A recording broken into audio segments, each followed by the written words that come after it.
নমস্কাৰ। মোৰ এই বক্তব্যৰ যোগেদি অসমৰ নেপালী ভাষী গোৰ্খা সমাজৰ প্ৰতিগৰাকী ভাতৃ ভগ্নী তথা জ্যেষ্ঠসকললৈ অতি বিনম্ৰতাৰে জনাব বিচাৰিছোঁ যে যোৱা 5 ফেব্ৰুৱাৰী তাৰিখে অসমৰ এটি ব্যক্তিগত টিভি চেনেলত এক টক শ্ব'ত অংশগ্ৰহণ কৰিবলৈ গৈ মোৰ প্ৰতিপক্ষ বিজেপিৰ মুখপাত্ৰগৰাকীৰ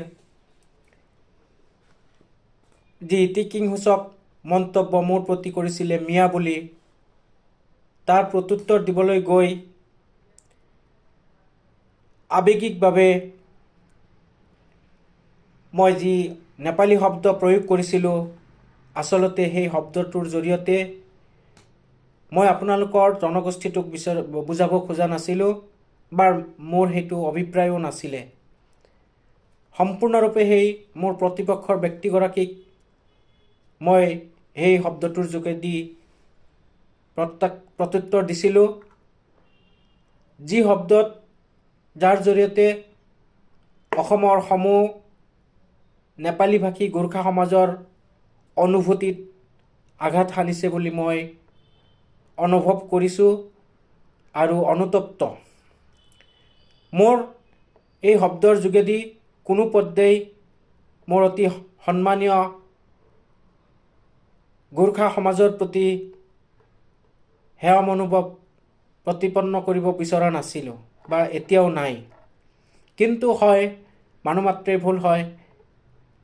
সেই শব্দৰ যোগেদি আপোনালোকৰ অনুভূতিত আঘাত সানিছে বুলি মই বাৰুকৈ অনুভৱ কৰিছোঁ আৰু এই ভিডিঅ'ৰ যোগেদি আপোনালোকক বিনম্ৰভাৱে আৰু অতি বিনয়েৰে সৈতে আপোনালোকৰ পৰা ক্ষমা বিচাৰিছোঁ আৰু আগলৈ যাতে এনেকুৱা ধৰণৰ কোনো জাতি জনগোষ্ঠীৰ প্ৰতি সেৱা প্ৰতিপন্ন হ'ব পৰা কোনো শব্দ মোৰ মুখেদি নোলায়, তাৰ কাৰণে আপোনালোকৰ পৰা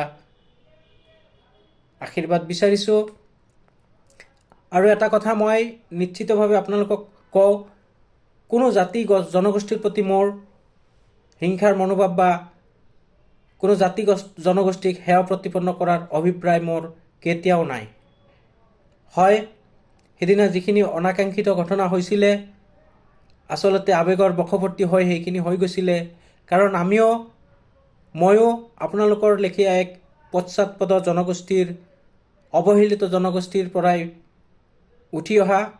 বহু সময়ত আমিও আৱেগিক হৈ পৰোঁ আৰু যিটো আৱেগৰ বশৱৰ্তী মই হৈ সেই শব্দটো প্ৰয়োগ কৰিছিলোঁ, আচলতে আপোনালোকৰ জনগোষ্ঠীৰ প্ৰতি কোনো মনোভাৱ পোষণ কৰা নাছিলোঁ।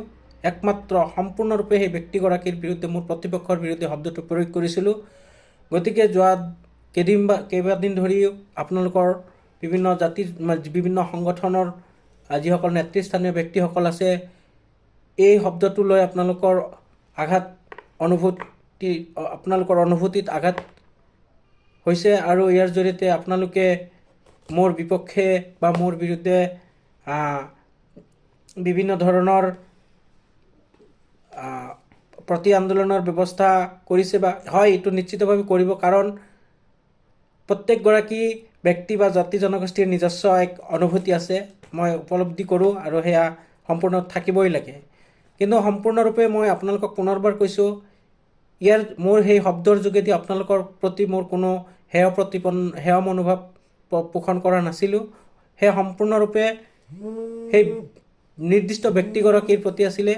গতিকে মই পুনৰবাৰ আপোনালোকক প্ৰাৰ্থনা কৰিছোঁ আৰু ক্ষমা বিচাৰিছোঁ যে এই শব্দখিনি